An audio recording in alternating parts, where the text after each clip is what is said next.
Le campus, pour moi, c'est sans doute quelque chose dont je rêvais.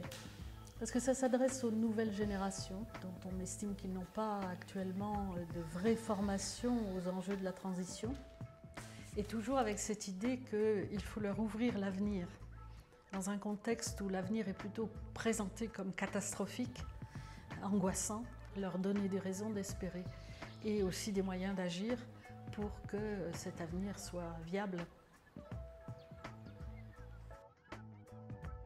Je m'appelle Agnès, je suis une des cofondatrices du campus de la transition et je suis actuellement secrétaire générale. Je suis d'une famille de 6 enfants. J'ai un père qui nous a beaucoup initiés à la nature. C'était un Robinson Crusoe dans l'âme et j'ai fait du scoutisme. Donc la sensibilité écologique est venue naturellement. Je me dis que je suis un peu la grand-mère finalement de ce campus parce que j'ai d'abord un grand regard de tendresse et d'émerveillement pour cette génération de 20, 30 ans, 35 ans qui viennent au campus.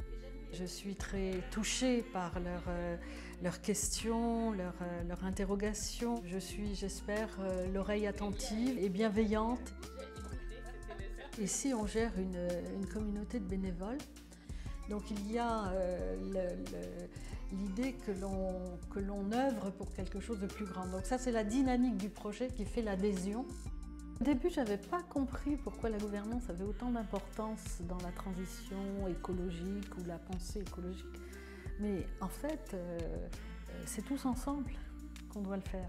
C'est pas quelqu'un qui va venir d'en haut et qui va faire les choses. C'est-à-dire que c'est vraiment une modification de nos modes de vie. Donc le mode de vie, c'est la façon dont vous vous levez le matin, dont vous petit déjeunez, dont vous vous déplacez.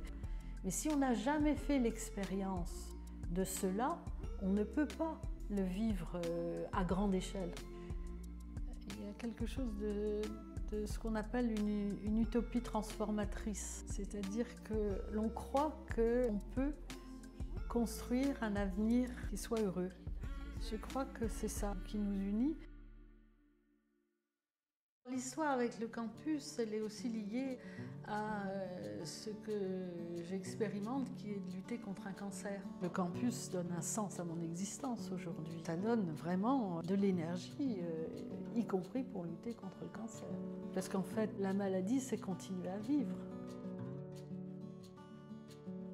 Un de mes grands plaisirs, c'est de faire un tour dans le parc.